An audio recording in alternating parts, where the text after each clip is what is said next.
Hi there, everyone. Back again for a Wednesday download. And I'm under the weather a little bit, so been self-quarantining like everybody else, right? And I wanted to share something that came to me on January 3rd of this year.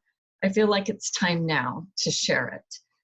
But I want to preface it a little bit with a few little stories. I've owned a few businesses, and when I had a clothing store, when I closed it, I felt like a failure. And so my first instinct at that time, and first instinct really in anything when I'm not understanding what's happening to me, especially when it comes to business failure, I went to a bookstore and I got 5 books on failure.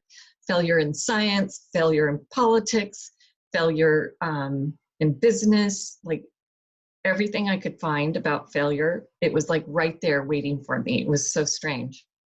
And I have a little book about failing. And I had to change my whole idea of what failing meant.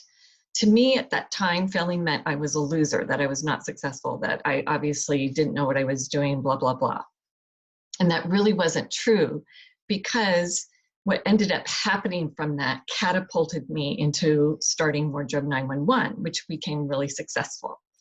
What failure is our learnings, and we learn from our failures.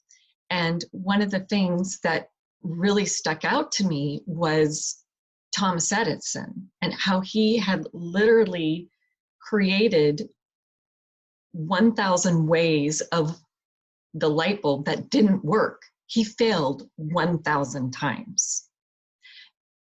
And I came across this quote from him recently, and I think it's so important for us to remind ourselves. People say, I have created things. I have never created anything. I get impressions from the universe at large and work them out. But I'm only a plate on a record or a receiving apparatus, what you will. Thoughts are really impressions that we get from the outside.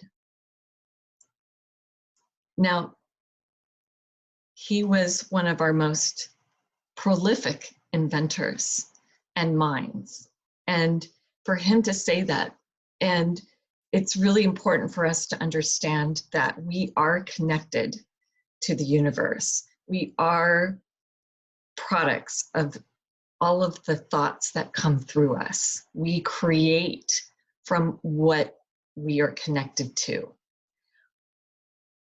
And there's no such thing as true failure. This brings me to that whole idea of the overview effect. And I don't know if you're familiar with the overview effect. There is a lot of, it was coined by Frank White, and he coined the term in 1987. And if you're familiar with ions, or Dr. Edgar Mitchell, who was one of the astronauts on Apollo 14, on his way back to Earth, he had this experience of being and feeling completely interconnected with the planet, the stars, the universe. It was like he was looking at this living, breathing planet Earth, his home, his spaceship in the universe, and then realizing that we're all connected and that the universe and the stars were also part of us. And so this whole idea of the overview effect of having that sense of connection, not only to Earth, but the universe, has been felt by many astronauts. NASA has done some wonderful videos on it, and I'll include a link to the one I really like that's like 3 minutes below for you to look at. But another astronaut, Ron Garan, has said, you get a more universal perspective. You relate more to the universe as it is than to the Earth as it is. Oh, that's what Mitchell said, sorry. And what Garan said is, Earth looks like a living, breathing organism, but it is also extremely fragile. And so this whole idea of unitive conscious awareness, of being more attuned to our natural world, it's this cognitive shift that is happening. And Frank White, I think, said it best, and which is really indicative and important for now, is we have to start acting as one species. We are connected. So I would like to now, kind of with that preface, take you to the vision that I was given on January 3rd of this year. And this is what the world will be by 2030. So I'm just going to read from my notes and then expand on what needs to be expanded on based on what is coming to me at this time through spirit. So as far as the world and what will come forward, this is the vision that was shown to me was based on a hope for our best expression as a planet and a dream for what can be. So this is the possibility. This is the dream for what we will and can become by 2030 as a planet and as all species who live here. This will be the decade. This will be the decade to end all pollution creating factories. This will be the decade that there will be a regrowth of our planet's forests and vegetation. This will be the decade of balance, of rebalance, of our food supply, of conscious eating, and of living with the land. So no longer feeling removed, going to the grocery store and then just picking up things and throwing them into our cart and driving home and forgetting how we even got home. You know, how you drive and you just all of a sudden you're like, it's automatic for you. Grocery shopping has become automatic. So it's more of restabilizing, rebalancing this whole idea of our food supply and of eating consciously and living with the land. And the land needs to be regenerated, and Mother Earth, Gaia, can regenerate. And they've shown it time and time again. And if you want to see a really good documentary, The Biggest Little Farm is amazing. It's on Prime. A great thing to watch during this time, and to really see how you can literally turn over and reinvigorate soil within 6 to 7 years. So this will be the decade that technology will be as an aid, not as a weapon. This will be the decade where a growing, globally aware China and end of the communist regime. This will be an end to Russian and US politics and politicians, a resurgence of people-led, heart-led countries, people-focused, a focus more on love than hate, a growing awareness that animals and plants are sentient and participate for the good of Earth. We are all connected. This is the decade that will meet other planetary and galactic beings. Many of us already have, and I think people think, oh, they're going to be physical, right? It's going to be a physical connection. And I want to dispel that a little bit, because there are multiple dimensions within our reality and universe. And science also shows this. Within these dimensions are other beings, and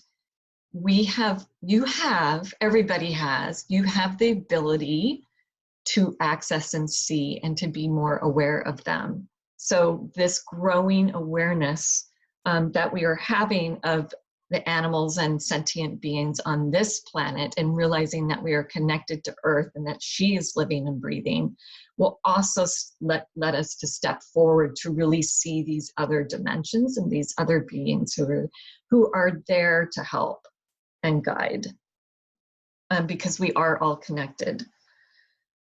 Okay, this is also the decade where we will reduce clothing manufacturing and waste and become more minimalistic in our wardrobes. This is a big one.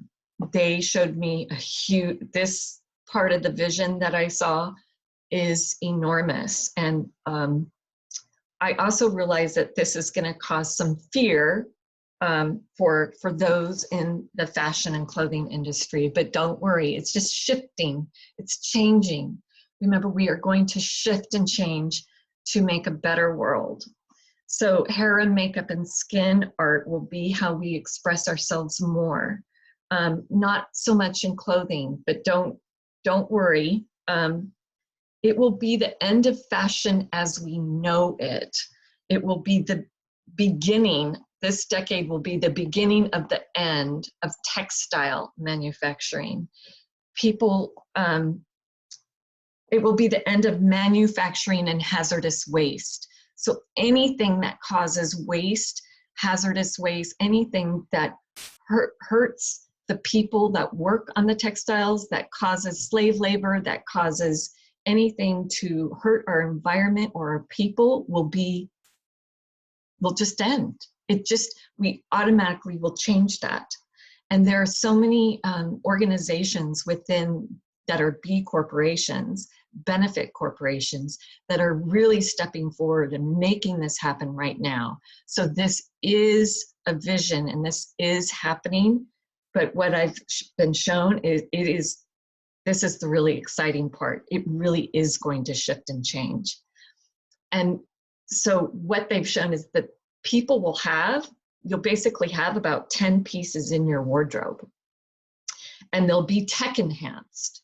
So it's fabric, and it could be that it's microbial, or however you say that, whatever that means. But it will be perhaps where it also monitors our health or keeps us healthy, keeps the bad germs out, the bacteria away from us. So in any case, but it will be tech enhanced, but it'll be light. It won't affect us. It won't have chemicals that will cause us to break out or anything like that. It will be it's tech and nature working together to make something really great.